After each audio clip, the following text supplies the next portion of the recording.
keessa nama galcha. Tokkoffaa amma maaliif ta'e? Kanaan dura bolammaan yeroo inni itti barbaadamu bolammaan ol bahuudhaaf yeroo inni itti barbaadamu jira ture. Yeroo sanatti ol hin kaane jijjiiramni naannolee adda addaa irratti yeroo pireezidantii jijjiiran asitti hin taane maaliif obbolammaan uummata Oromoo biratti fudhatama qaba. Namni hin dhagahan. Sababii dhagahamuu fi yeroo ammaa kana keessatti yeroo ittuu naannoo Oromiyaa keessatti nama fudhatama qabu nama amantaa uummataa fudhachuudhaaf danda'u irraa kaasuun yeroo ammaatti kaasuun maaliif ta'e jedhu gaaffii kaasa. Gaaffii inni kaasu sanarraa immoo immoo ilaalte dhiibbaatu irratti godhamaa jira dhaaba sanarratti. Oromoo keessaatu hin ta'in Oromoon obseetii dhaggeeffateeti gaaffii isaatiif yeroo eeggataa jira. Iddoo kan biraatiiti dhiibbaatu godhamaa jira. Warra Oromoo keessaatiiti Oromoodhaaf antummaa qaban isaaniin keessaa qulqulleessaa kan jedhutu dhiibbaan waan jiruuf dhiibbaa sanaaf deebii kennuudha yeroo sababii kanaaf amma ta'ee jedhama. Akkaataan inni ta'es yoo itti ilaalame atattamaan ta'e. Atattamaan gaafuma tokko fuudhanii caffee waamanii bolammaa geggeessanii guyyuma takkatti ta'e maal kun hundumtuu maaliif barbaachisa kan jedhu gaaffii kaasa. Bolammaa Magarsaa hanqina ofiisaatii haa qabaatu iyyuu malee akkuma nama jechaa ture amaanaa namti jijjiirama kanaayyuu nama sanatti kenname malee dhaabatti miti kan kenname. Nama sanadha kan amanamu. Isa ol baasuun amantaa uummanni irraa qabu sana wajjin ol baasaa jettee yoo gaafatte naannoo kan biraa irratti akka Oromoo irratti fudhatama isaa hin qabu akkamittiin ta'a kan jedhu irratti akkaataan inni ta'e sanatu rakkoo fida. Yeroo itti Oromiyaa keessaatii nama akka isaa barbaadamu hojii meeqa gochuudhaaf barbaadamu sana keessatti akkaataa kanaan deemsisuun isaa piroosesii isaa jechuudha. Sadaffaan immoo inni federaalaa fi naannoo jedhanii dubbatame sun yeroo baay'ee namoonni aangoo gurguddaarraa naannoorra jiran federaalatti ba'anii muuxannoo argatanii federaalas deebi'anii dubbatu jedhu kuni innis shakkii keessa nama galcha. Maaliif yoo jette mootummaan federaalaa warri naannoo Oromiyaa bulchan lafa isaan itti leenjii argatan miti. Lafa isaan itti leenjii argatanii deebi'an nama waa'een xaayibaa kana ka jedhame. Itti dargaggeettii waan taateef ol baatee muuxannoo fudhattee deebitee immoo pireezidantii taati jechuudha. Waan kana sadanii fi akkaataa namni itti fudhate yoo ilaalte. Waan isaan jedhan sun ta'e akkaataa namni itti fudhate kun immoo hundee waan qabu miti jechuudhaaf miti. Akkaataa namni itti fudhate yoo ilaalte shakkii guddaa keessa waan nama geemsisudha. Wanni deemaa jiru isa jedhan utuu hin ta'in waan kan biraatu deemaa jira jechuudha. Okay. I think jechi dhiibbaa jechuun illee hedduu na quubsite waan akkasii wanni fakkaatullee waan akkasiiti. Because tokkoffaa aangawoota afur moo sadii yeroo wal fakkaataa keessatti kaasanii beekta. Pireezidentiidha, itti aantuu pireezidentii, hoogganaa biiroo tikaa. I don't know namoota akkana kana riijinii guddaa akkana keessa yeroo wal fakkaataa tokkotti aangoorra kaasu jechuun maal jechuudha. Sabboonummaa irratti EPRDF yeroo dhiyoo kana wal gaheetiin ibsa ejjennoo baase keessatti waan sabboonummaa kana gulana hin dubbanna. Sabboonummaan dagaaguun isaa rakkoo guddaa biyya kanaaf akka ta'e clearly ibsee jira. So wanti Oromiyaa keessatti ta'e kun akka yaada kiyyaatitti sanuma dhiibu Oromiyaan amma warra sabboontota ta'een buluun maltu sabboonummaan kunuu rakkoo biyya kana keessa fiduu jira. So karaa dandeenyeen mataa dhahuu qabna. Akkas fakkaata ilaalchi adeemsi isaaniitillee akkuma isin jedhe aangoota afur gurguddaa naannoo guddaa akkanaa keessa yeroo wal fakkaataa keessatti irra kaasuun wanni akkanaa ta'uu iyyuu hin danda'u. Even opposition party osoo filannoo irratti aangoo qabatteetiin jette waan security faa callisanii irraan kaasan laanuma laana jalaan jalaa kaasanina dubbii dhiibbaa qabdu dubbii sabboonummaa kana akka inni quucaru yookaan akka inni qancaru dhiibbaa gara alaatiinis ODP irratti ta'u wanti jedhu I think waan ifaan mul'atu fakkaata. Jawaar kanarratti yoo yaada yoo qabaatte itti dabalta garuu yoo itti fufneetiin jenne Egaa amma haala OPDO'n keessa jirtu yookaan ODP'n keessa jirtu mee agama aggamnu wanti kun eegata ta'e duuba jechuu jira. Dura bolummaa yeroo kaasan odeeffannoon qaburraa isa kanatti fakkaatetti mootummaa federaalaa laaffate qeeqni jedhamu waan jiruuf gadduus isaas fidatanii cimsachuudhaaf waan fakkaatu ture. Sanboota waggaa wantoota ta'an waggaa laaltee shakkii amma as baba'u kan agarsiisa. Xayyibaan achirraa kaafamuun san qofaa miti lammaaf xayyibaan yeroo tokko kaafamuun simboolikalii waan dubbatu qaba. Qabsoota waggoota eega OPDO'n qabsootti makamtiyaas jarri lamaan kun mallattoo diddaa mallattoo sabboonummaa Oromooti. Dhugaa yoo ka dubbannu taate OPDO qushaasha wajjin Oromoo ka akka gurshumaan gurfatu kan godhe Lammaa Magarsaa itti aanee Xayyibaa yoo jenne waan hedduu keenyatti fakkaatu. Hojiin isin Shaashamannee irratti hojjechaa turte icons warri ta'ee as bahe sabboonummaadhaan warri ilaalamu dhaaba san keessatti jara lamaan kana yeroo tokkotti kaasuun maaliif jettee waggaa laalte.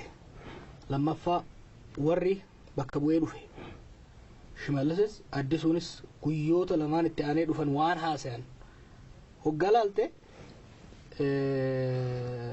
shiftiin sabboontota kanarraa maqsu akkasumas immoo sabboonummaa Oromoo irratti bishaan naquun akka jiru kan argaa jirru.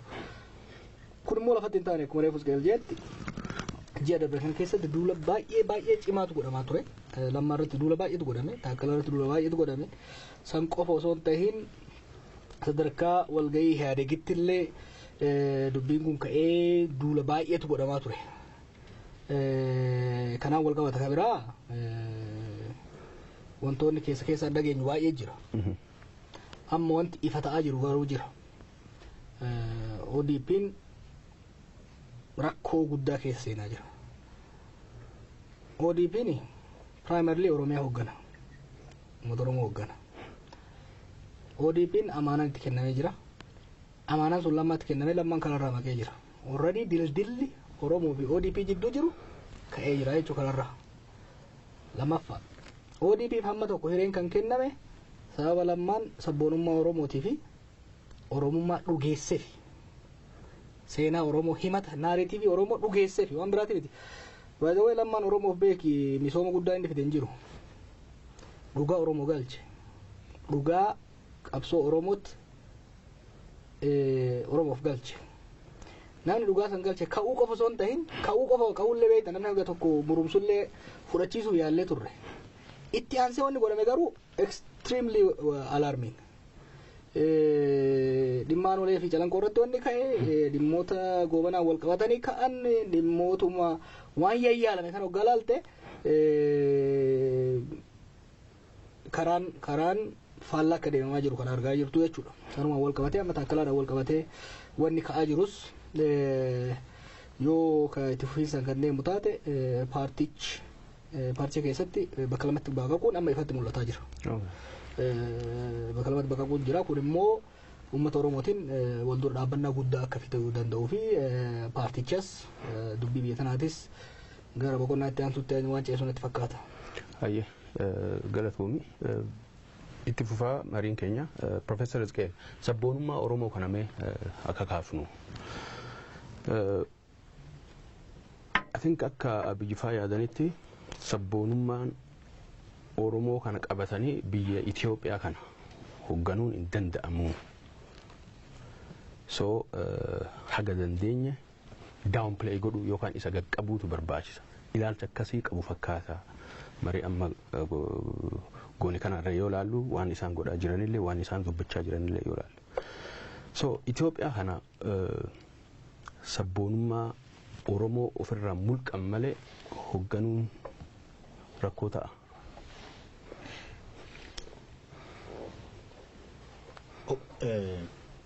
Kan Itoophiyaa kana amma hoogganuudhaaf adeemaa yookiis immoo hoogganaa jira yoo ta'u paartii isa kamirraa ol bahe yoo jenne ODP OPDO mana miti. Jalqaba Oromiyaa bulchuu danda'u irra jira OPDO'n Itoophiyaa bulchuudhaaf. Utuu Oromiyaan bulchin achi ol darbee Itoophiyaa bulchuudhaaf danda'a jechuudhaaf hin danda'amu. Hundeen isaa asi. Haqa Oromoo dhoksitee haqa Oromoo irra jettee seenaa Oromoo dabsitee utuu Oromiyaan bulchan akkamittiin Itoophiyaa dabartee bulchuudhaaf dandeessa. Kaleessa danda'amee ture har'a hin danda'amu. Uummanni Oromoo waan barbaadus beeka, waan barbaadu gaaffii gaafatu sunus gaaffii seera qabeessadha. Isarraa deebi'uudhaafis hin deemu maaliif gaaffii haqa qabeessa gaafateetu jira. Kanaaf immoo yaada tokko jalatti hiriiree jira Oromoo. Waan Oromoon barbaadu waan seera qabeessa wanta haqa qabeessa ta'e kana faallaa deemtee Oromiyaa utuu hin bulchin Itoophiyaa bulchuudhaaf hin dandeessu. Akkaataa isaan amma itti deemaa jiran OPDO'n waan isaan irraanfataa jiran. Tokkoffaa Oromoodhuma keessatti iyyuu OPDO'n namni kan dhagahuu ni jalqabe waggaa 25 booda gaafa isaan haqa Oromoo kanatti deebi'anidha. Silumaayyuu waa'een OPDO kana keessatti utuu rakkoon irra jiru mooraa sabboonummaa Oromoo keessaa baatee haqa sama kan biraa yookiis waan nama kan biraan uummanni kan biraan himatu gochaa Oromiyaa bulchuus Itoophiyaa bulchuus hin dandeessu. Kanaaf wanti ta'uudhaaf adeemu yoo OPDO'n yookiis ODP'n yoo isa kan Oromoo seera qabeessa utuu hin taane gaaffiin Oromoon gaafatu seera biyyanaa waan faallessutuu ta'e dhuguma bulchuudhaaf hin dandeessu jechuu dandeessa. Seera biyyanaa ala waan ta'e waan gaafate hin qabu Oromoon. Gaaffii sadii kan qabu seera kana ala waan gaafate hin qabu. Isa utuu hin eeginiif waan seerri eeyyamu sana seerri eeyyamu mirga namoomaa waan kennamu sana isa utuu hin eeginiif dabartee kan biraa ijaaruudhaaf yaaluun ufumaa hiixachuu duwwaadha ta'a. Gara lamaanitti dhabuudhaatti itti geessaa jira. Keessumaa immoo utuu kan biraa ta'e illee utuu dhaaba kan biraa dhaaba uummata Oromoo keessaati amantaa qabu yeroo dheeraadhaaf qabu utuu ta'eeti waan isaan deemaniif hin beennaa jechuu dandeessa. Amma garuu gaaffiin kan ka'ee jiru OPDO'n lafa duriitti deebiteedha. Lafa ODP ta'uu dhiistee OPDO'tti deebitee isa irra iyyuu immoo darbanii isaanumtuu immoo ODP'n kun isarraa iyyuu immoo booji'amaniiru. Humnoonni gara biraan booji'eera kan jedhutti geesse. Kanaaf biyya kana bulchuudhaaf sabboonummaan Oromoo har'a lafa geessa kaleessaa miti. Isa kaleessaa miti gaafa sirna nafxanyaa jibbu sana miti. Amma biyyattii kana kan ijaaraa jiru sabboonummaa Oromooti. Isa bilchaate, isa seera beeku, isa uummata gambaraatiif haqa isaanii eegu. Isa kanaan fuutee sarratti ijaartee Itoophiyaan ijaartoo ta'e Itoophiyaanuma kanatu baduudhaaf adeema malee. Oromoo irraanfattee haqa waan haqa kana haqa qabu kana dhugaa Oromoo irraanfattee utuu hin dhugoomsin gara fuulduraatti Itoophiyaa ijaaruudhaaf hin danda'amu. Isa iyyuu immoo Itoophiyaa maali isa jedhan sana dubbiin. Itoophiyaa isa kaleessaati moo isuma gaaffii uummanni Oromoos uummanni Itoophiyaa hundumtuu gaafate sana gaaffii dimokiraasii, gaaffii walqixxummaa, gaaffii bilisummaa sana kan deebistu Itoophiyaa sana ijaaruudhaaf adeemta moo akkuma amma waggaa darbe kana kennutti maamaa ture. Itoophiyaa see kaleessa dhufte deebisuudhaaf rakkina guddaa keessa lixaa deema jechuudha. ODP'n akkasittiin deeme seenaa ofiisaatii irraatis ka'ee waan amma gochuudhaaf deemu irraatis ka'ee rakkina ofitti fiduudhaaf malee waan milkaa'u natti hin fakkaatu jechuuf hin jedhe. Hedduu galatoomii. I think Jawaar waan Professor Hizqeel jedhe irratti waan gabbiftee yoo qabaatte dabalta. Ammoo yeroo hedduu waan jettu qabda beekta waan public speech yoo gootu. Uummanni Oromoo qeerrooni amaanaa qabsoo isaa Lammaa Magarsaafatti kennee jira. So gareen inni amaanaa san hoogganuyyuu tiim Lammaa jedhama maqaa isaatiin moggaafame. Kun amma maqe riqichi cite jettee duratti cabeette. So what's next? Amaanaan irraan deebi'a. Amaanaa Lammaa qofatti kenname. Lammaa hoogganaan isa. Namni OPDO fi Oromoo walitti dhiheesse Lammaadha. Gareen achi keessa jiru garuu tureera. Lammaa maqsuudhaaf egaa irratti hojjechuu eegalan. Na yaada dabara deemgaddaa akkuma biyyaan kutti dhufuudhaaf qophaa'aa turetti. Jecha tiim Lammaa jedhu kanan fayyadaminaa jechuu eegalanii turan artistoonni gara san jiran yoo yaadatte. Ciccineetuma dhiibne. Gatiin jecha tiim Lammaa jedhu kun gadi bu'uu dinnaan itti fayyadamaa deeman. Amma immoo hin jiru gara jechuutti deemamaa jira jechuudha. Gowwummaadha beektaa. Gara tokko waan godhu galaalte Yaalawaqii isaa minifti laqal jaamaarri yoo maako. Lammaan karansii takkitti jarri qabduudha. Beeyte bakka lammaan jirutti mormitoota fillee xiqqoo qeequun rakkisa ture. Faazar fiigar biyya Oromoo ta'ee as bahee ture. San qofa otoo hin ta'in adoontiin isaan keessa paartii san keessa namni haga isaa sabboonummaa Oromoo hubatuu fi madaqsuu fi hoo dubbatu onnee Oromootti dubbatu hin jiru. Oromoon naaf jibsiisu. Isaan keessaa hoo dubbatu namni akka Oromootti dubbatu suma qofa. Ijoolleen tokko tokko jala jijjiiran isarratti moodel ta'anii babba'an jiru. Amma kana hunda maqsuutitti kan deemamaa jiru. Kun rakkoo uumaa jira. Bakka isaa beekliiwwan baay'ee obsame beektaa waggaa darbe kana waan himata Oromoo qabsoo kana jijjiirama kan fide Oromoodha. Oromoon immoo calliseeti miti. Nadaajii gaaza qaba gaaza ittiin jijjiirama kana fide sabboonummaa Oromooti. Gaaza kana of jalaa jiiksaa fagoo deemuu hin dandeessu tokko kana. Lamaffaa gaafii amma Isgaa'eel gaafattee jira. Wanuma qabsoo Oromoo wajjin dhalattee as geessee jira. Sabboonummaa Oromoo maqaa Oromoo jedhu kana fayyadamnee biyya kana bulchuu hin dandeenyu kan jedhu. Duri bilisamuu hin dandeenyudha. From the 60s onward. Maqaa Oromoo jedhu kanaan yoo deemne Oromiin sodaata maal nu godha kun immoo lakki maqaa Oromoo kana yoo deemne malee Oromoo yoo deemne ijaaruu hin dandeenyu. Yaanni jedhu kun bal'ataa dhufe. Baroota asaanaa kana keessatti yaanni lamaan kun walitti araarame. Sabboonummaan Oromoo malee gara fuulduraa deemuun akka hin danda'amne. Sabboonummaan Oromoo garuu biyya kan diigu biyya saba kan balleessu osoo hin ta'in Oromoo immaanisipeet godhee humna kaan biyya kaanis wajjin kan fudhatu kan ta'udha jechuudha. Oromummaan kun maal godhuu qaba garuu biyya kanatti yoo maal godhe wayya. What do we need to do to prove?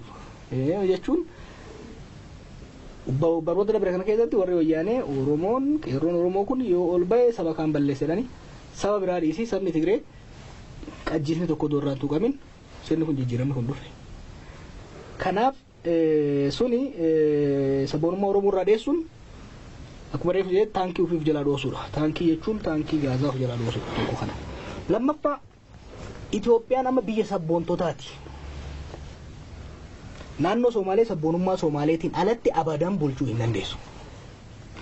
Naannoo Sidaamaa sabboonummaa Sidaamaatiin alatti bulchuu hin dandeessu. Naannoo Tigraay sabboonummaa Tigraayiin alatti bulchuu hin dandeessu. Naannoon Amaaraa the last one to hold sabboonummaa Amaaraatiin alatti gadduun sabboona Amaaraa ta'ee moderate ture. Innuu dadhabeera jechuudha. Biyya kanatti sabboonummaa dhabamsiifna. Ukkaamsina jechuutu Haayila Sillaasee nyaate. Ukkaamsina jechuutu Darguu nyaate. Ukkaamsina yookiin immoo sossobni bira dabarra jechuutu Wayyaanee nyaate. Ammas yoo kan ta'u taate sabboonummaa maaneej gochuu dandeessa. Akka wal dhahee ibidda hin qabsiifne akka waliin cirree sabboonummaa walitti araarsuu dandeessa. You can reconcile the competing nationalisms akka mararaan jedhutti. San bira dabartee garuu sabboonummaa kanan balleessa. Maaliif bakka sabboonummaan Itoophiyaa jedhamu hin jiru soba. Kanuma garee tokko qofa. Civic nationalismin yookiin immoo sabboonummaan civikii ta'e gara fuulduraa sabboonummaa kana hundarraa walitti dhufee biyyi waloo yoo ijaarame eenyummaa waloo waggaa nu booda zamana daa'imman keenyaatii fi abaaboo keenyaa yoo ta'etti malee sadarkaa amma jirru kanatti hin danda'amu. Waan hin fakkaannedha. Kanaaf kun amma baay'ee yaachisaadha. Maaliif sitti fakkaate? Hogganaan amaanatti kenname bakka kaafameera. Isa jalatti warri itti aanee amantaa silaa qabanis kaafamanii jiru. Warri as ba'e immoo guyyoo bahetti sabboonummaa Oromootiin mataadhaan walitti kibbisanii jiru. Kuni amma kontiraaዲkshinii guddaa ODP keessatti uumee jira. Kontiraadikshinii guddaa Oromiyaa keessatti uumee jira. Of course Itoophiyaa keessatti uumaa jechuudha. Kuni waan saffisaan gattaanii ilaalamu yoo taate malee haala kanaan hin deemne. Maaltu jira sitti fakkaate? Irra deddeebi'ee akkan jedhetti cehumsi waan paartii tokkoon godhamu miti. Hoggana tokkoon dhiisitii paartii tokkoon godhamuu hin danda'u. Cehumsi warri jijjiirama barbaadu change agents, change seeking groups jennuun sun hundi bakka tokkotti walitti qabamee waliin dhiibuu danda'uudha qaba. Paartiilee biroo ofitti dabalanii hogganoota biroo ofitti dabalanii of gabbisanii deemuu qaban osoo jennu opiniyooma keessattuu amma faakshinii miti kilikiitu uumamaa jira beektaa? They are trying to hoggan jijjiirama kana cehumsa kana uummata bal'aan yookiin dhumurama jaarmaayilee siyaasaa hundaan ta'uun hafeet OPDOdhaan yookiin immoo ODPdhaan ta'uun hafeet murnaan ta'uun hafeet kilikii xiqqoo tokkoon ce'umsa kana geggeessuu yaalamaa jira. Kilikiin xiqqoon sun immoo sabboonummaa Oromootiin walitti bu'aa jirti. Siigaleedha. Kanaaf kuni haala baay'ee rakkisaa ta'ee keessa isaan galchaa akka jiru kan argaa jiru. I think Galatoom Jawar waan dubbii jajjabduu kaaftee mee babal'ifnee irratti dubbanna Profeesar Hizqeel. Itoophiyaan tuni Itoophiyaan biyya sabboontotaati jedhe Jawar illeen. So sabboonummaa dura dhaabachuun hin ta'u. Ammoo biyyi tuni akkasiin itti ijaaramuu malteedhaan as a state of nations biyya sabootaati malee nation state yookaan biyya sabaatii miti biyya saba tokkootii miti. So constitutionally heerri biyya kana akka inni itti ilaalu biyya sabootaati malee bifa saba tokkootiin hojjechuudhaaf biyya kana ijaaruudhaaf adeemsa akkasii miti. Ammoo amma yoo mootummaan federaalaa hojjetu laaltu sabboonummaa dadhabsuu sabboonummaa akka enemy yookaan akka nyaaphaatti itti ilaalu kuni ideologiidhuma filoosofiidhuma constitutionii san keessa jiru waliin akkamiin ilaalama. Wal faallessa.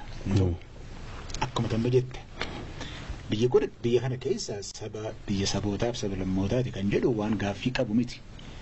Garuu kanaan dura mootummoonni turanii sabaaf sablammooti kun hin jiranii isaan kana hundumaa walitti laaqneetiiti kan bifa isa tokko duwwaa agarsiisneeti biyya ijaarraa jedhan miti. Inni sun akka inni itti kufe deemna. Biyyichis kan sabaaf kan sablammootaa duwwaatu hin ta'ini siyaasichi iyyuu mirga sabaaf sablammootaa kana utuu hin mirkaneessin lafa gara fuulduraa deemuudhaaf hin dandeenye gahe. Biyya sabaaf sablammootaatti dhugaadha. Isa haaluudhaan siyaasa deemsisuu dadhabbiin waan argameefiti adda bilisa baasaa uummata hundumaatiif ijaarame isaantu mo'ate. Asiin as geenye. Gaaffiin amma qabnu iyyuu sirni federaalaa sun hojiirra ooluu didee akka sabaaf sablammootaatti federalizimii sabdaneessaatiin bullaa hojiirra ooluu dide jennaan fincilli kun iyyuu ka'e. Sababii kanaaf bara amma keessa jirru kana keessatti biyyichi biyya sabaaf sablammootaa ta'uu duwwaatu hin ta'in sabaaf sablammoonni kun mirga isaanii baranii mirga isaaniif gaaffii utuu isaan gaafatanii heerri biyyaa akka tamma jettu biyya federeeshinii sabaaf sablammootaati jedhee hundeensaa utuu lafa jiru isa kanarratti walii galtee gochuudhaaf hin dandeenyu yoo taane biyyaana keessaati sirna biyyi kun seeraan buluutti irra jira jennee heera biyyanaa isarratti walii galuudhaaf yoo hin dandeenyu taane waan dhugaa lafa jiru sana irratti walii galuudhaaf hin dandeenyu yoo ta'e rakkoo keessa jirraa jechuudha. Yoo ammoo mootummaa federaalaa warri fudhatan Oromoo keessaa bahanii qabsoo Oromootti makamanii sababii kanaan aangoo irratti bahanii garuu faallaa fedhiidhaa fi hawwii saba Oromoo adeemuudhaaf yoo danda'ame hin danda'amu. Oromoon amma agarsiiseeraam yeroo dhiyoo kana keessatti akka haqasaa keessaa deebi'uudhaaf hin dandeenye. Kanarratti waan ani jechuudhaaf barbaadu biyyi kuni biyya kana bulchuudhaaf gara fuulduraatti dhiisise gara booddeetti deebisne akka bifa dhaaba uummata tokko yookiin saba tokko olaantummaa isaanii waan agarsiisuun deebisnaani akkaataan amma deemamaa jiru isa meenna haafuyyuu garuu biyya kana har'umayyuu bulchuudhaaf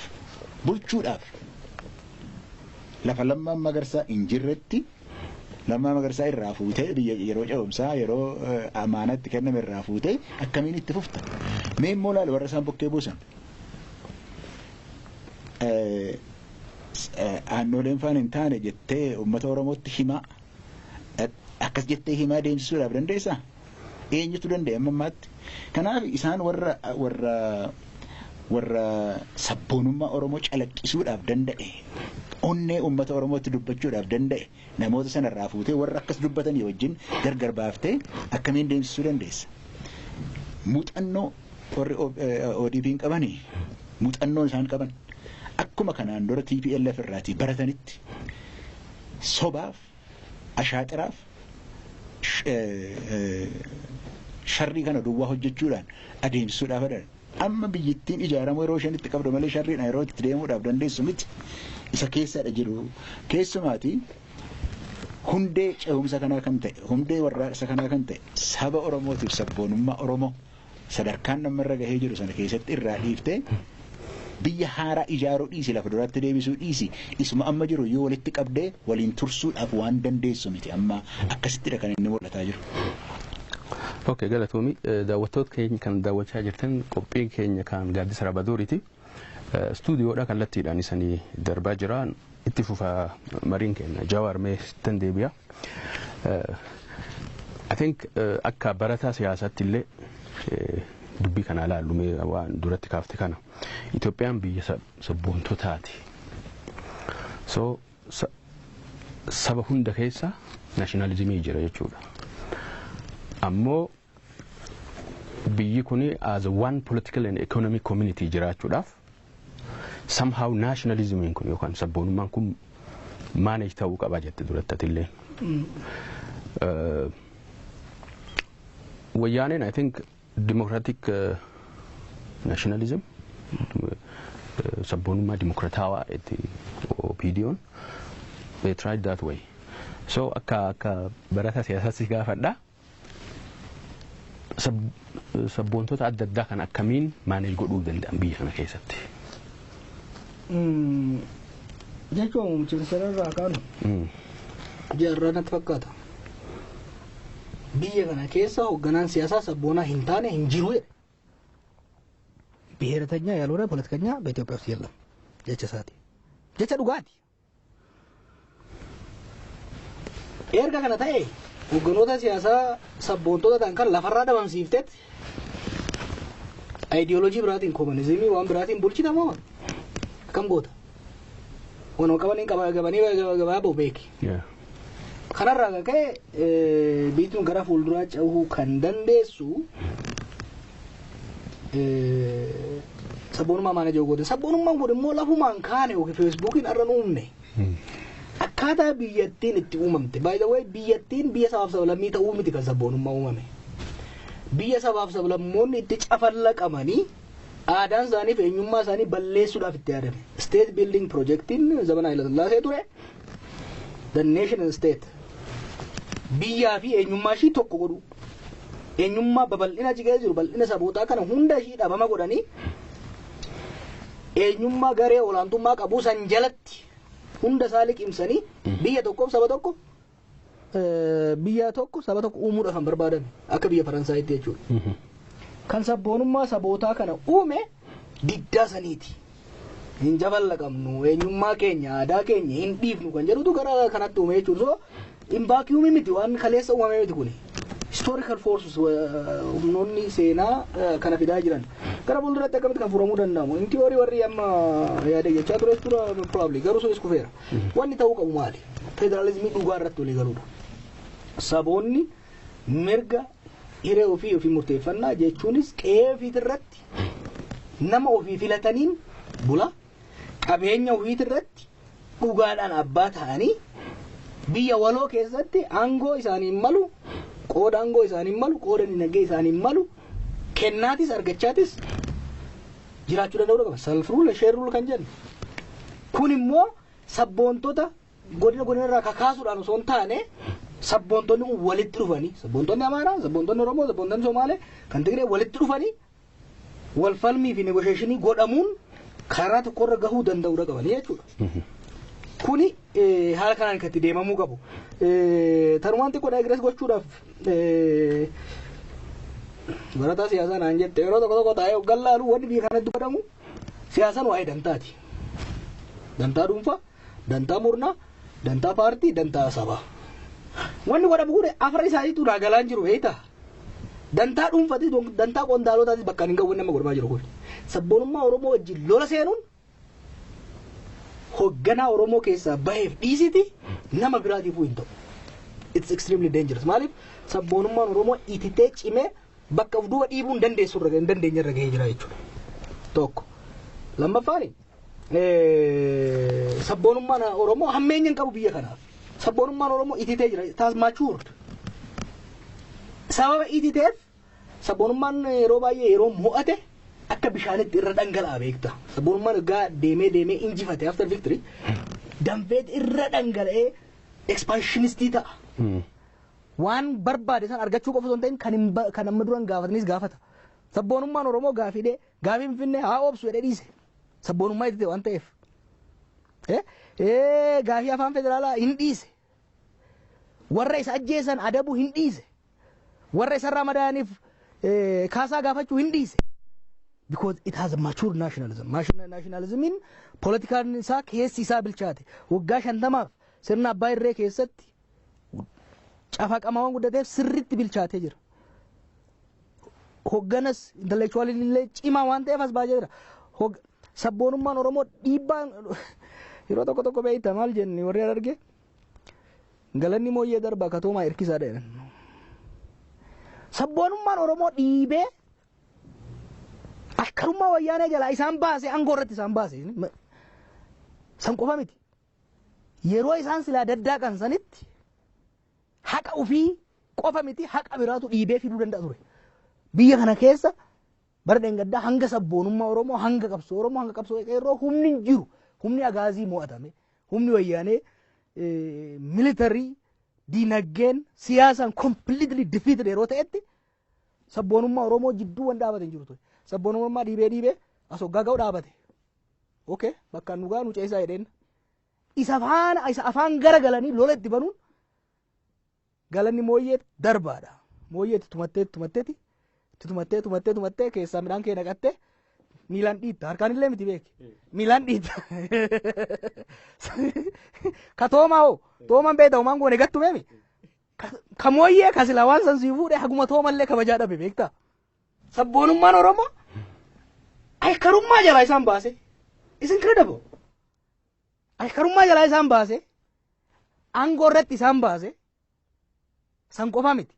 Yeroo fudhaa zanaa ja'aati biyya kana ceesisaa jedheen. As deebi'anii warra sabboonummaa sanii walitti isaan araarsee sabboonummaa sun akka isaan jala hiriirtu godhe ofirraa bifa salphinaatiin bifa xiqqeessutiin himuleetti godhan beektaa ijoollee bifa kanaan itti deemanii amma immoo san darbee madaa Oromoo irratti Oromoon yeroo baay'een dubbadhe maal jenneen uummata Oromootiin madaa keessan faashaa irra kaayaa gara fuulduraa qooraa.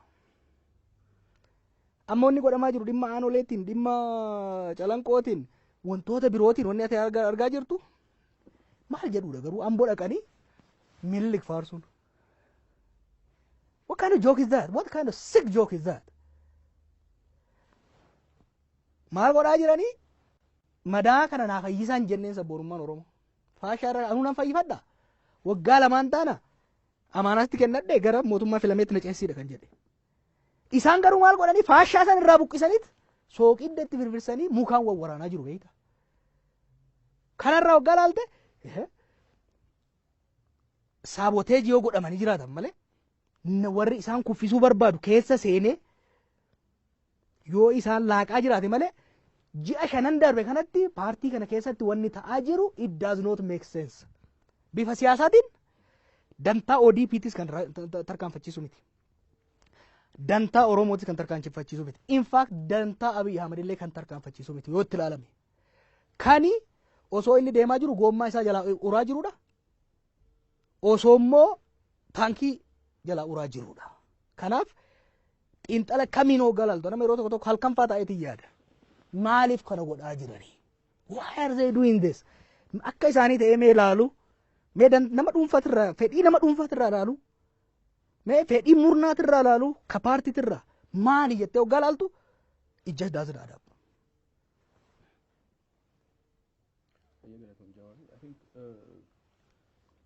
Biccimtuu kaaftee ammoo sabboonummaa kana mee irrumatti haa turruuti.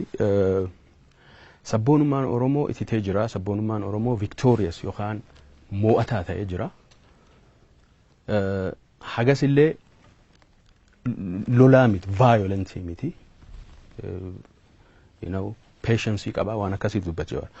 Am sabboonummaa akkanaa faranjiin patriotism jettiin beektaa dubbanne. Sabboonummaan garaa bal'ina qabu. sabboonummaan ceesisee ilaaluu danda'u sabboonummaan akkasii suni gara patriotism afaan Oromootiin waan jennuun beeku ammoo warri afaan Oromoo beeknu gargaara.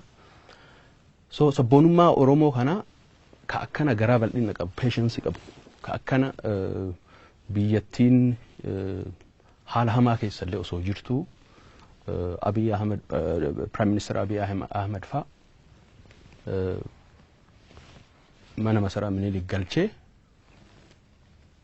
Victoria akkasii argachuu danda'e kana deebisanii waraanuun I think anillee akkuma Jawar jedhe gommaa ofii dhoosu akkas natti fakkaata. Ammoo ataatuti mee Professor Isqeel waan kanaatiin kanaan durallee hedduurra dubbachaa turte sabboonummaan Oromoo kuni itti ba'iin isaa gara fuuldura akkamiin xiinxalamuu danda'a?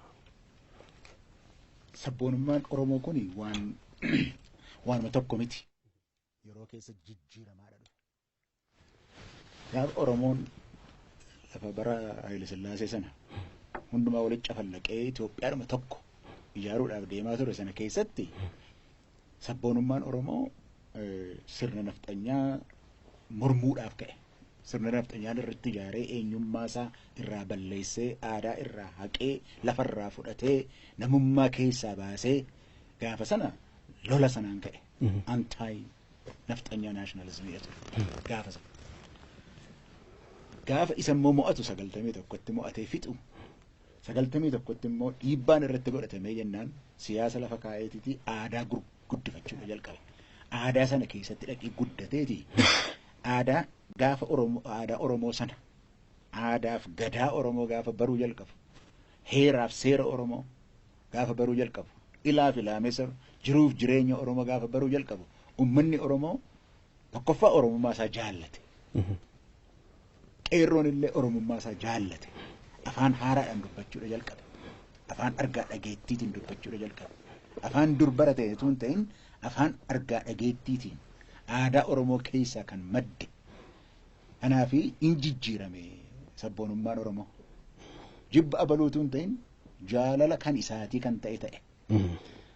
Gaafa fincilli dhufu immoo fincilli 2014 jalqabee dhufe gaafa sana gaafa achee bahu waa'ee tokkummaa miti kan haasa'aa turre. Tokkummaa uummata Oromoo yookiis yaada uummata Oromoo fedhiin uummata Oromoo adda addaa jennee miti kan wal lolaa turre. Achii gaafa bahu immoo gaaffii seera qabeessa duwwaadha gaafate. Kan gara biraatti kan utuu hin darbin gara biraatti utuu hin darbin haqa Oromoo duwwaa irratti waan hundaa'een gaaffii gaafate. Pragmatic ta'e. Itoophiyaadha kan ijaaruudhaaf achi as bahe. Isa kanarratti isa kan Oromoo keessaa bahe miti samma Jawaar jedhu isa Oromoo keessaa bahe miti halagaan illee irratti duuluudhaaf sabboonummaa Oromoo isa amma lafanni ga'e keessatti halagaan illee inni Itoophiyaan jaalladha jedhu irratti duuluudhaaf hin malu ture. Gochuun hin turre. Amma wanni deemaa jiru ajandaa Oromoos miti. Ajandaa sabboonummaa Oromoos miti. Ajandaa Itoophiyaatis miti. Kan amma deemaa jiru. Ajandaan amma deemaa jiru lafa duriitti isa deebisuudhaaf. Hunduma isaa walitti cafallaqxeeti warri ODPs waan isaan itti jiran. Ajandaa kan biraa dhaggeeffatanii isaaniin gammachiisuudhaaf gammachuu guddaa isaaniif kennuudhaaf itti hojjetaa jiru. Isa kanatti deebi'uudhaaf hin danda'amu. Karaa sana hin deemsisu. Karaa ajandaa gara biraadhaan deemsisu ODP hin deemsisu. Har'a ilaallee irra miti. Mee kana keessatti qabsiisee waa tokko jedhu yoo ODP'n akka dhaabaatti akkuma dhaabaatti gara fuulduraatti kan deema jette obbo Addisuu Araggaa lafa amma jiru sanarraatii deema turre jira. Akkas jecha akkas Oromoodhaan jecha madaa sana dhaxxee mukatti tumataa akkamittiin ODP yoo deemsisuu dandeessa. Agarsiisuu ODPdhaaf hin jedhan. ODP'n iyyuu wantummaa Oromootti deebi'uu isaa agarsiisuudhaaf akka kaleessa dhiifama nuu gannaa jechaadha waan deemtu ta'uudhaaf hin danda'u jechuudha. Oromiyaanis immoo akka haaraatti buluu jalqabu irra jira. Akka kanaan duraatti hin dandeessu. Keessa deddeebinee dubbanneerra. Amaanaa Oromiyaas haqa Oromoos kan itti kenname nama tokkotti ergi ta'e namni sun irraa deemee lafa rakkoo itti dhalachuun irra jiru itti deeme.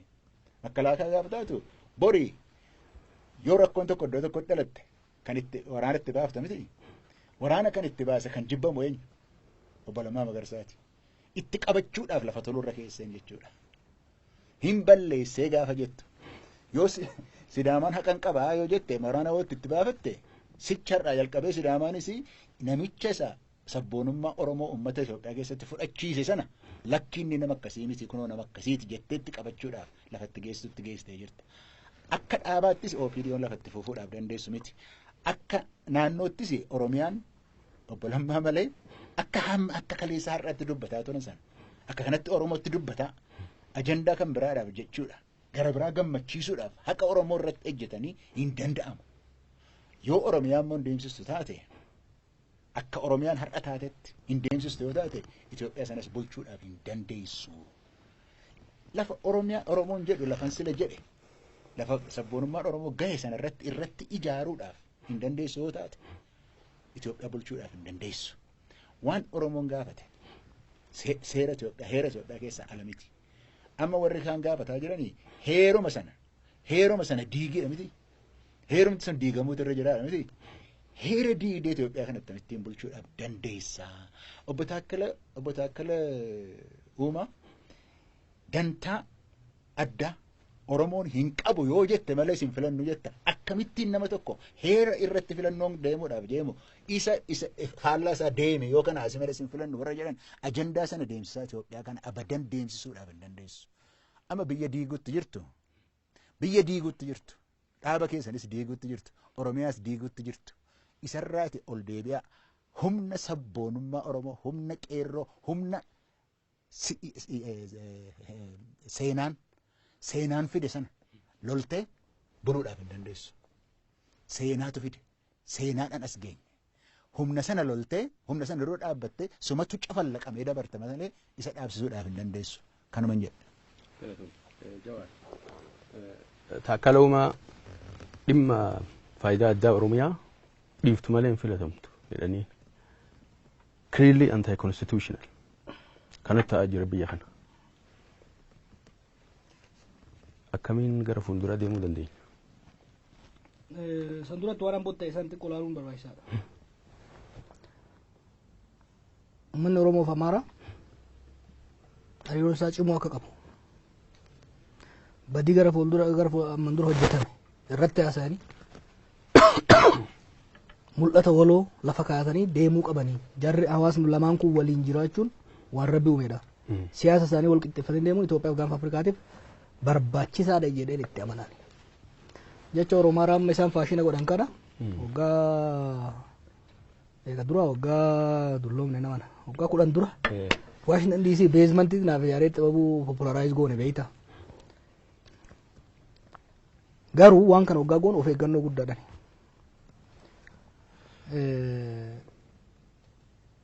Gita bittoonni Amaara keessaa bahan uummata Oromoo irratti akka guddaa hojjechuun isaanii hin waakkatamu.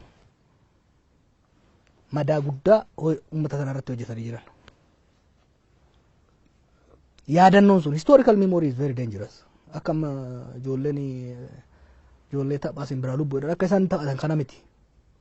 Madaa kaleessaa san hoo danda'ame hogganoonni hawaasa lamaanii walii dhufanii historical wrongdoing, historical injustice kan jennuun daba yakka seenaa keessatti hojjetame uummata dabni irratti hojjetame saniif dhugaa galchanii madaa san fayyisuun gaarii ta'uu danda'a. Sun yoo kan hin danda'amne taate tursiisanii gara fuulduraa deemuudha malee wanni kaleessa addisuun godhe uummata Oromoo fi Amaaraa wal fichiisuu danda'a. Madaa haaraa deebisee deema jechuudha. Rakkoo uuma. Kuni adeemsa bifa saniin amma godhamu kuni rakkoo guddaa qaba. Biyyoota baay'eetti walitti bu'iinsa fidde warra Armaniif Turkii yoo fudhatte wanni hanga irraa wal xamarsiisee jiru tokko waakkachuu tokko wakka dagachuu diduu dhabuu isaati. Oromoon amma seenaa aanolee narra ga'ee naa amanaa jechaan jiru beekta. Bakka anumaaf qofa yaadannoo kiyya afaan haa taa'u jedhe kan calanqootes. Sanirratti ormi waggaa mormu obsaa gadi qabaa deemne. Si keessaa bahee garuu namni tokko si keessaa bahee waan sana waggaa godhu tarii murnoota wayii gammachiisuudhaaf ta'a. Waan Oromaaraa sanuu hin diige riseet godhe beektaa amma dubbiin kuni Oromoora 2.0 ta'uu qaba ture miti wanni kun. Baardaaritti aansee gara fuulduraa ceesuu qaba ture. Mariin silaa waa'ee seenatii miti. Dhiyeenya kana ol afuufaa jirti paartiin lamaan. Infaakt hariiroo Amaaraaf Oromoo miti kan botti godhame hariiroo ADP fi ODP ti. Ulaa cufatanii garaagarummaan keenya maali? Akkamitti waliin cinnaa? Ajandaa garii akkamitti kanarraa kaafna? Ajandaa haaraa akkamitti baafna jedhamee mari'atamuu qaba ture malee. Waan kaleessa hawaasa lamaan kan addaan qoode daranuu addaan qooduu irratti deemuun natti mul'atu. Akkuma Iskeel jeetti bifa kanaan Oromoo hoogganuu dhiisiti Oromoo fuuldura dhaabbachuun hin danda'amu. It's impossible. Paartii biyya kana gaggeessu paartii Oromoon gaggeessa jedhurraa dhiisiti paartii biraa shushuukkeerraa wanni akkanaa fudhatamuu hin danda'u. Kana isa qofa irratti miti. I think they have to sit down and think. Waan baay'ee dhoksine beektaa waggaa darbe kana keessatti waan baay'ee callifneetuma dabarre. Fakkeenyaaf yeroo warra Abaa Shanee wajjin wal lolan wantoonni dubbatamaa dhufe isaan bira darbee waan sabboonummaa Oromoo seenaa qabsoo Oromoo baay'ee xureessu ture. Interviin goonee dhaabsisuu yaalle. Amma garuu bifa kanaan sanbiraa'uu darbamee sadarkaa saba bal'aa ittiin tuquun deemuu irratti rakkoo qaba. Kan amma heeranii kaafte. Kan man siin jedhe bara sabboonummaan Oromoo ititeet obsa guddaa horateet humna guddaa osoo qabu callisee ilaale. Sabboonummaan Oromoo waan heera mootummaa gaafachaatu hin jiru. Waan heera mootummaa isaa guutamuu qabu hin dhiise beekee hanaa bultu jedhe. Gaafii Finfinnee hin dhiise. Gaafii afaan Oromoo hin dhiise. Gaafii daangaa wal qabatu hin dhiise. Hin tursiise. Naafaa turtuu. Yaa ijoollee koo adaraasitti kennadheera. Malkuma kana naa ceesisi itti naa dabalin jenneen bara. Ba'aa takkittii tana itti naa dabalin jenneen. Naa daakin jenneen midhaan dheedhii naa daakii qixxatti naa jijjiirin jenneen. Malkaasan naa ceesisi jedhe. Irraa hir'iseet ormaa kennutti seenee jechuudha kun. Garte kanaaf Isqeeliin I disagree with him. Waan heera mootummaatu gaafatamaa hin jiru sabboonummaan Oromoo. Kanuma heera mootummaatu haa bultu jedhe. Gara biraatiin garuu heera mootummaa kana daaknee ceenaa yeroo jedhus dhiisaa sabboonummaa qacaleedha reefu ba'e jennee sosobaa jirra miti.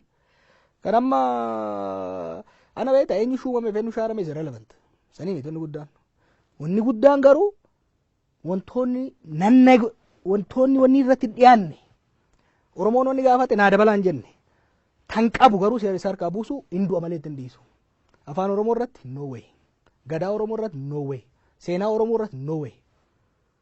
Qubee Oromoo irratti no way. Kana beekuu danda'uudha qaban. Waa'ee Finfinnee haa bultu furuu dandeenya. Waa'ee afaanii haa bultu furuu dandeenya. Waan garuu dhiigaan arganne deebifnee diigne yoo kajaan taate isaantu diigama malee impossible kun hin ayyamamu beektaa. Kanaaf haalli amma argaa jirru haala amma isaan itti deemaa jiraniin Oromoo keessaa hubaasaa jiru beektaa. Gara tokkotti immoo gaafsee ilaaltu. Yeroo dhiiroo haqa Oromootu keessaa iyyaa jirallee beektaa akkasittus godha. Maaliif? Waan isaan waggaa 27 at least haga lammaan dhufutti nama keenya godhaa turan. Sabboonummaan Oromoo wayi garaa qofa bal'ataa bannaate. Hin baadhate dhiisee fi barbaadu yakka isaan hojjetan yakka isaan harka wayyaanee ta'anii hojjetan dhiisee fi bakka kan kalee darbeera. Erga amma dhugeeffannoo koo naa galchite dhugaa kiyya naa galchite nagaan hawaasa keessa jiraadhu qofa hin jenneen bara. Homaa miti bakka biyyaayyuu bulchi geggeessi. Warra yakka hamaa hojjeteen haafanni faana hajjeefaman hin jenne. Karmarraa si qaa'een waggoota darbe kana keessatti maal agarre? Warra nama keenya saamaa ficcisiisaa ture. Aangootti muudu sanbira darbamee immoo har'a alagaa gammachiisuudhaaf madaa Oromoo irratti soogidda firfisuu dhufe jechuudha. Mee dubbii dhimma seenaa kanaa marii keenyaadha keessa baanati. Dubbii aanoolee achumaan kaafnaatillee nama seenaa waan taateef dhiqoo diriirsinee dubbanneetiin sagantaa keenyaadha keessa baana. Dubbiin aanoolee kuni jecha tokko qabda epistemological violence. Qabsoon biyya kana keessa ture qabsoo siyaasaa qofaa miti. Qabsoo beekumsa haqa kan kee dhoksuullee adeemsa akkasiisit ture. Ammoo isanii warri seenaa kunillee hojii guddaa hojjettanii turtanii more or less amma Oromoon seenaa ofiin beeka. Osoo haala kana keessa jirru dubbiin Alooleen tun dhuftee kalee Amboorratti dubbatamte. So mee walumaa galatti beekumsa haqa Oromoo seenaa Oromoo dhoksuudhaan kanarratti haala itti adeemamaa ture hanga tokko nu diddiriirsiti. Dubbii Anoolee kanas waan jettu nuun jedhi keessaa nu baase. Dura Oromoon seenaan wayyuu hin qabuudha kan jedhamu kan ture. Seenaa mataasaa hin qabu kan inni seenaa iyyuu argate gaafa Itoophiyaatti galeedhaadha. Isa dura seenaa hin qabuudha. Waa'een Anoolee waa'ee Calii Calanqoo seenaa miti waan katabamee barreeffamee jiruudhaadhaan iyyuu miti. Akkasittis hin jira. Hamma yeroo dhiyoo kanatti namoota warra harki irraa murametu ture. Warra harmi irraa murametu ture. Ijoollee isaaniitu jira har'a. Waan seenaa miti kun. Waan seenaa haaluu miti kun. Ijoollee isaaniitti waan warra keessan irratti akaakiluu keessan irratti ta'e sun soba jedhanii achi as ba'uudha. Halagaanutu godhe. Sabab siyaasaatiif godhanii jettee yaadda. Kuni garuu akka warri Booranaa jedhanitti kun waan falfalaati. Waan ati beektullee ittiin si wallaalchisuudhaaf deemudha. Oromoon kanan godhu silaati. Waan ati beektu, waan ati qabdu si wallaalchisuuf sittiin deemu. Kun waan argaa dhageettiitiisiin jechuuf hin jedhe. Durallee taanaan waan dhageenyedha. Waan warri keenya nutti himanidha. Katabamees waan jirudha. Waan argamudha har'a waan argamudha namni warri du'an warri akkas ta'an awwaalamanii jiru lafee isaanii gadi baaftee arguudha waan dandeessudha. Waanuma seenaan jedhedha jettee seenaa keessatti waan dhiistu miti.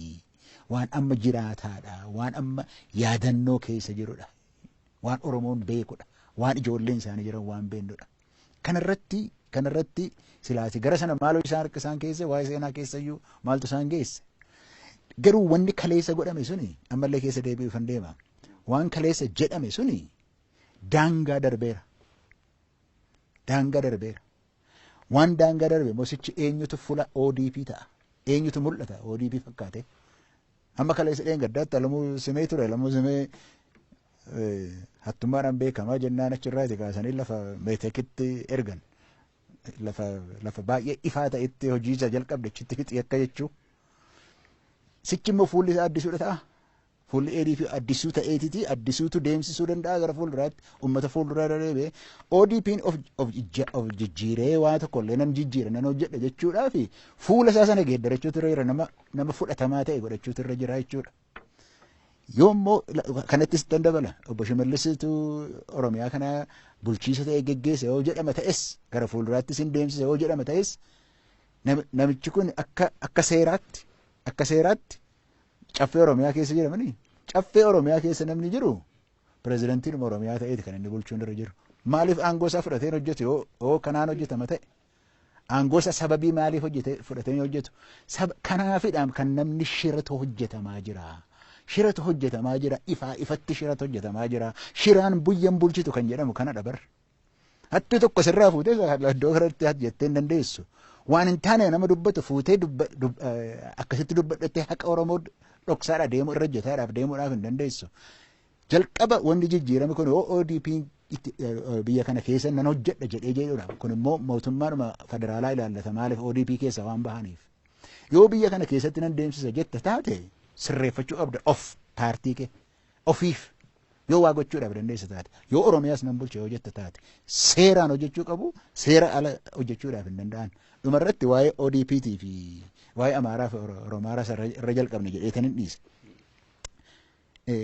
Gaaffiin warri Amaaraas kaasan gaaffii Oromoonis kaase. Amma yoon seera qabeessadhaan jedha. Seera ala miti hin bulfate malee hin dhiifne. Obsaaf jedheeti ijoollee keenyatu aangoo irra jira. Hin obsinaaf jedheeti kan inni miti. Naannoo Amaaraatti sabboonummaan kan inni yoo ka'e yoo gaafatte gaaffii eenyummaa irratti Amaarri hin jirtu innaan lakki jirra jedhee tachi as bahe miti. Lammatas immoo kan isaan ka'anii fi lafa keenyatu nurraa fudhatame walqaayitaa ta'u lafatu nurraa fudhatame jedhaniiti kan isaan socho'aa turan. Sadaffaan ofiin of bulchuutu nurra jiraadha. Tigraay duwwaan nun bulchuudha jedheeti. kan Oromoos kanuma.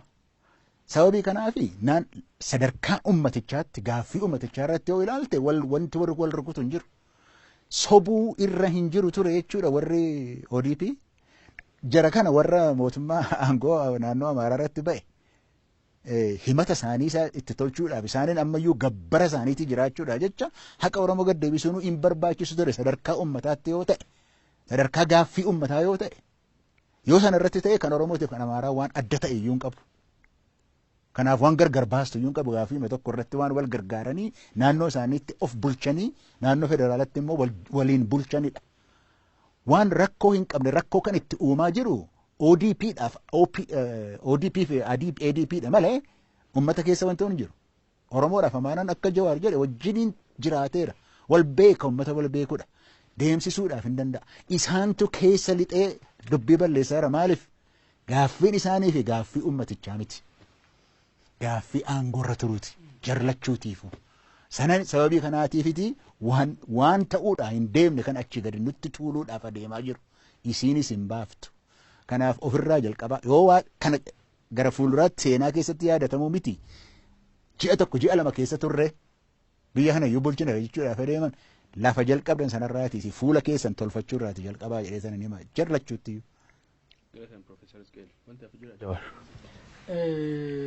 Wanni baay'ee hin jiru garuu wanti yaaddessaa jira.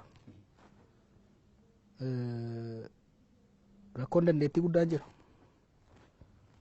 Oromiyaa keessatti hojii hojjetamaa jiru. Tibba darbee nama hoggaan lamma federaala keessan wanni jedhamaa ture maali?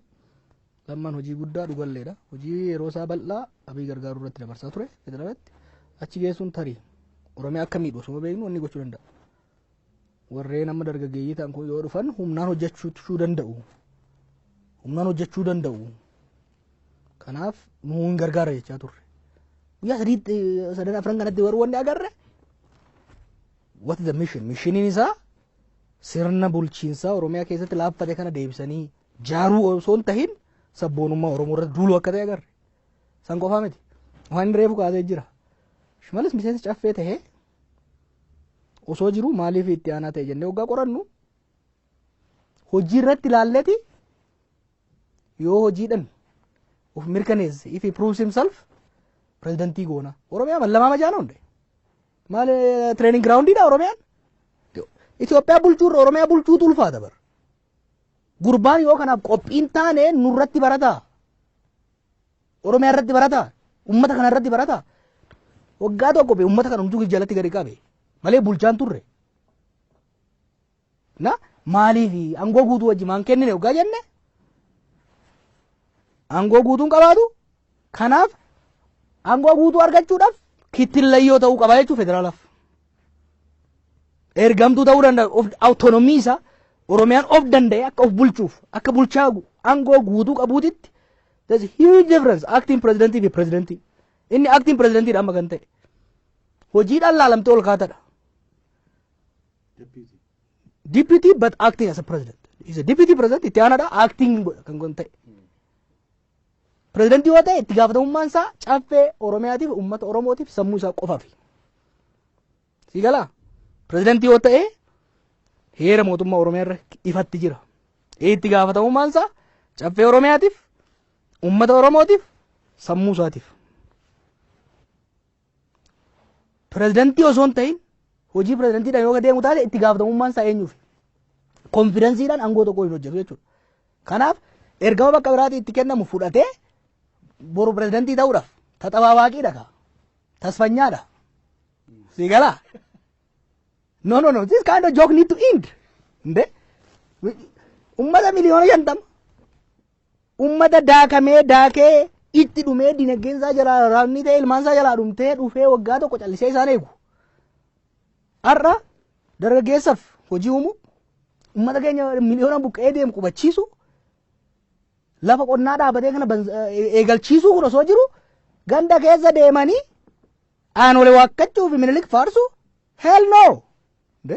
Kun immaan this is not acceptable.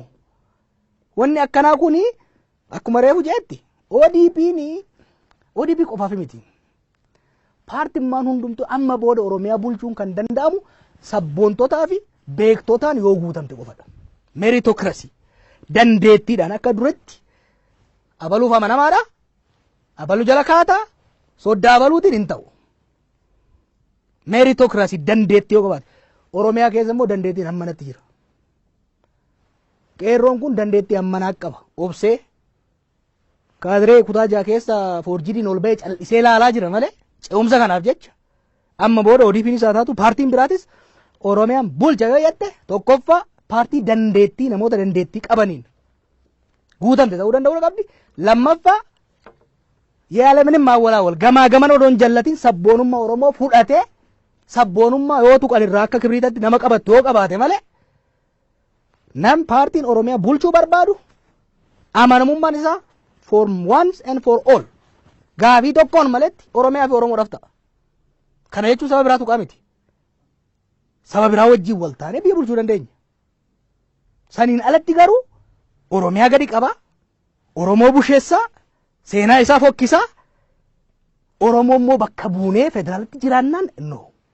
Kanaaf gara fuulduraa deemna jedhamee yoo yaadamu taate amma serious discussion ta'uu qaba biyya kanatti. Oromiyaan akka amma kaayan kanatti buluu hin dandeessu. Guyyaa 3-4 darbe kanatti Addisuu fi Shimallis Oromiyaa bulchuu akka hin dandeenye mirkaneessanii jiran. This clear. San qofa miti. Seeraan malee Oromiyaan shiraan buluu hin dandeessu. Shira namni mallasa caalaa jiru hin jiru. Innu dadhabeet gubatee biraa du'e warri inni lafa kaa'ee biraa kufte. Seeraan malee shiraan Oromiyaan buluu hin dandeessu jechuudha. Seeratti deebi'uun barbaachisaadha. Amma dura jeen isin ture tanaan hin fixa.